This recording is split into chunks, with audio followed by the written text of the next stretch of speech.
સુદૃઢ સર્વતોધિક સ્નેહ ભક્તિ. મહાત્મ્ય જ્ઞાન પૂર્વમાં હોય, અર્થાત મહાત્મ્ય જ્ઞાન પૂર્વક સુદૃઢ, સુદૃઢ એટલે જેને હલાવી ન શકાય, અને સર્વતોધિક, સર્વતોધિક એટલે આ દુનિયામાં વ્યક્તિ સૌથી વધારે કોને પ્રેમ કરે બોલો? ઘણા બધા કહે છે કે કોઈ પત્નીને કરે, કોઈ પતિને કરે, કોઈ કે હું દીકરાને કરું, દીકરી. આ બધી વાત બોગસ છે, પોતાને જ. અરે વાહ, આ જ્ઞાની સાચા નીકળ્યા હો. આ દુનિયામાં દરેક વ્યક્તિ પોતાની જાતને જ સૌથી વધારે પ્રેમ કરતો હોય, પોતાના સિવાય બીજા કોઈને પ્રેમ કરતો જ ન હોય. યાદ રાખજો પ્રિયજનો.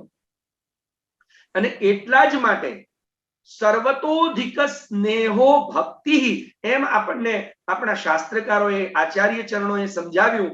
તો સર્વતોધિક નો મતલબ તમે પોતાની જાત કરતા પણ વધારે જ્યારે પ્રભુને સ્નેહ કરો છો, સદગુરુને સ્નેહ કરો છો, ત્યારે સમજી લેવાનું કે હવે એ સ્નેહ સામાન્ય સ્નેહ રહ્યો નથી, હવે એ ભક્તિ બની ગયો.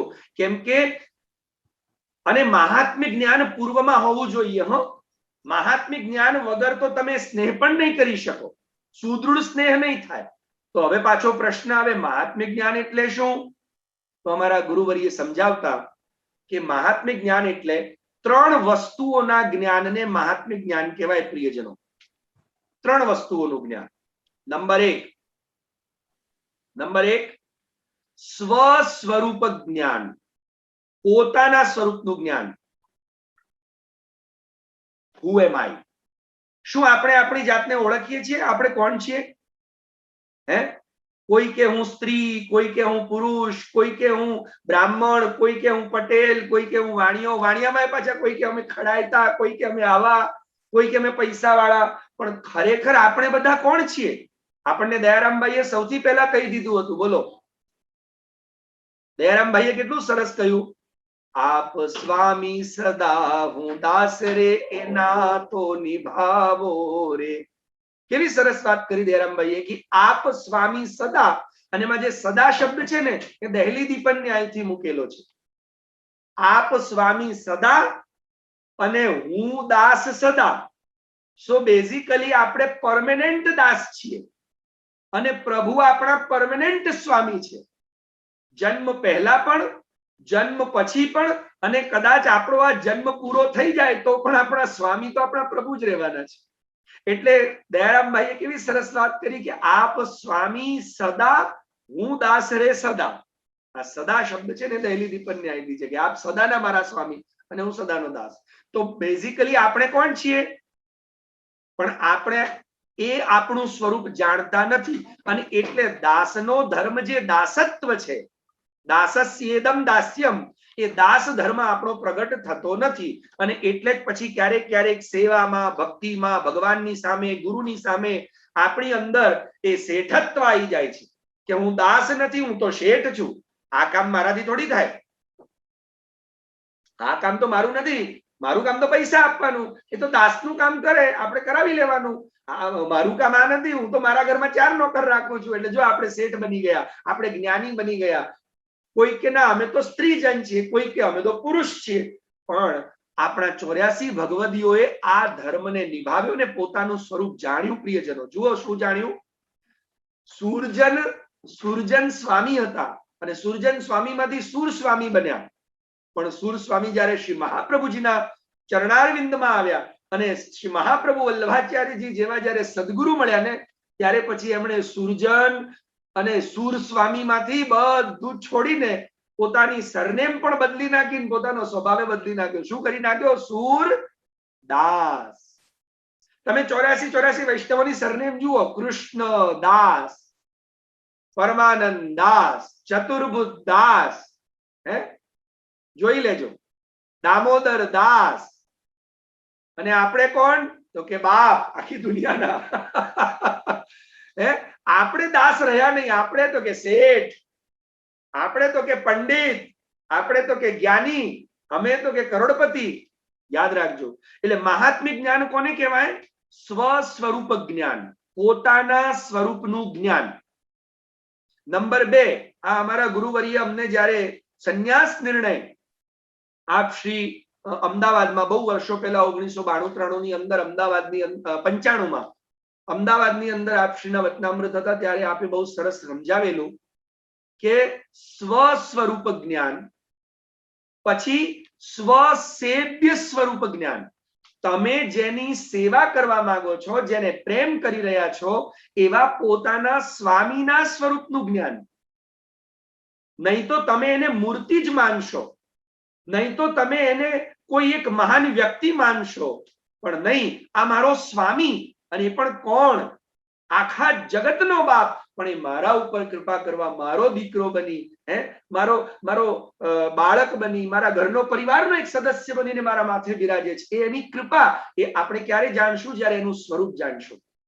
અને એમનું સ્વરૂપ આપણને શ્રી ગુસાઈજીએ કેવી રીતે સમજાવ્યું?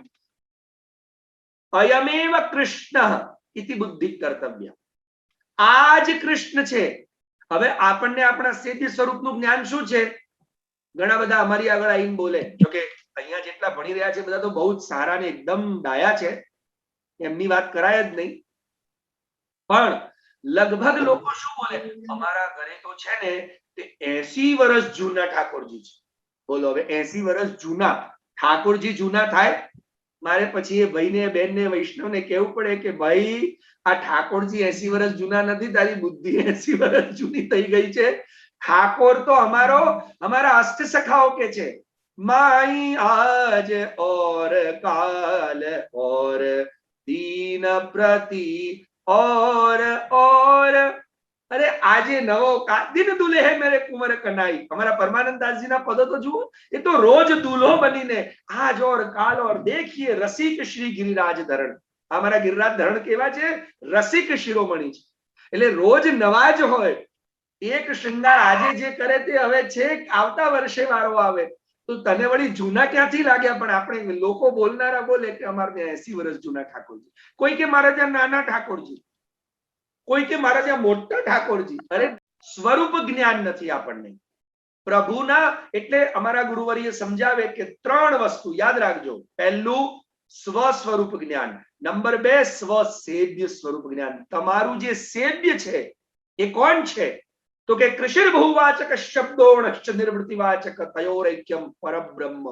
આ એ પરબ્રહ્મ છે કે જેની આખા વિશ્વમાં સત્તા છે. કૃષિર ભૂવાચક શબ્દ, ભૂ સત્તાયામ, આ વિશ્વમાં જેની સત્તા છે એ તમારા ઘરમાં બિરાજે છે. અને રશ્ચ નિવૃત્તિવાચક. અને વિચાર કરજો પ્રિયજનો, આ જગતની અંદર જેની ખોજ લોકો કરી રહ્યા છે એ આનંદ વાચક જે છે એ બીજો કોઈ નહીં, એ જ તમારા ઘરના નાનકડા સિંહાસન પર છે. આવું સ્વસેવ્ય સ્વરૂપ જ્ઞાન.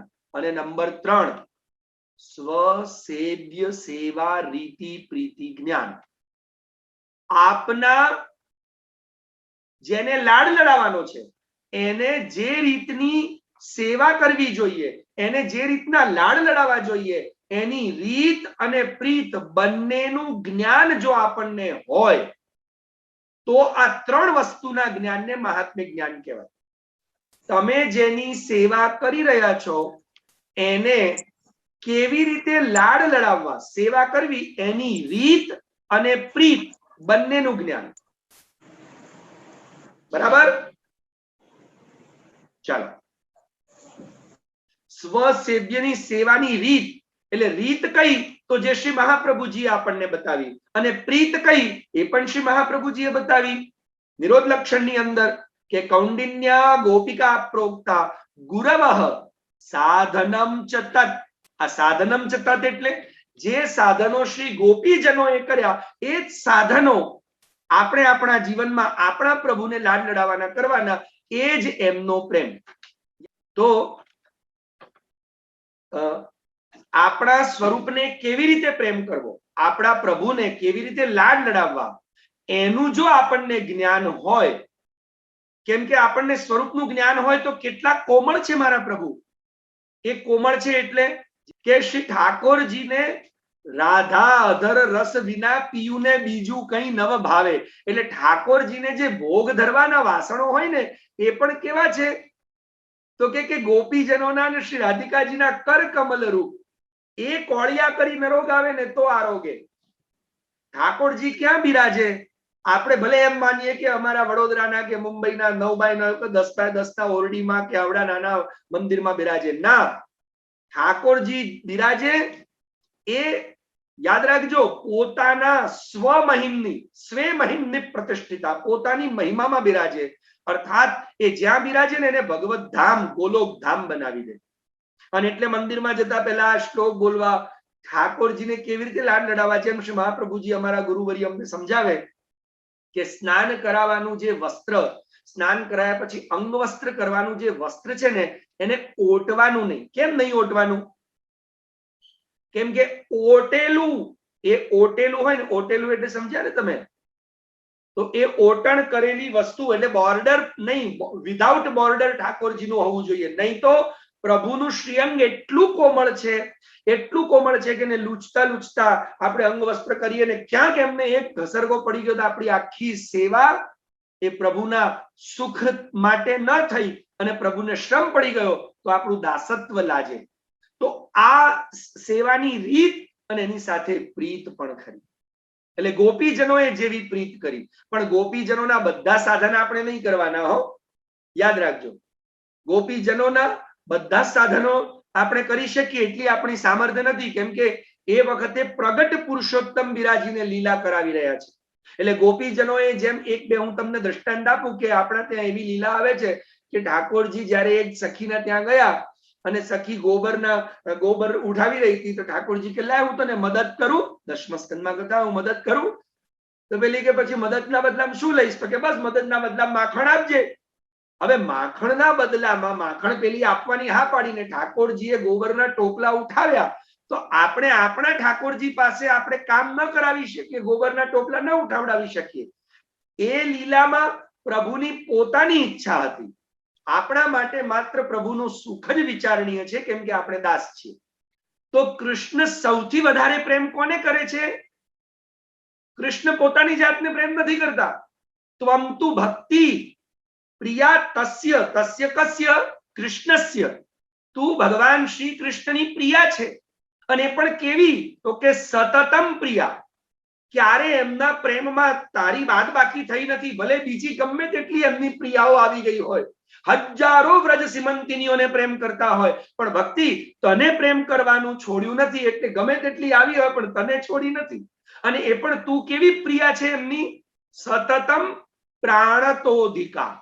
પ્રાણોથી પણ વધારે અધિક વાલી છે. અને એ એટલી વાલી છે કે ત્વયા આહુતસ્તુ ભગવાન. જો તું કોઈના હૃદયમાં બેસી જાય અને એટલે વાલીઓ લૂંટારો ડાકુ એના હૃદયમાં ભક્તિ આવે ને એ પોકારે ને તો ભગવાન વાલિયાના ત્યાં આવીને એને વાલ્મીકી બનાવી દે, એને દર્શન આપવા આવે. એટલે ત્વયા આહુતસ્તુ ભગવાન યાતિ નીચ ગૃહેશ્વર.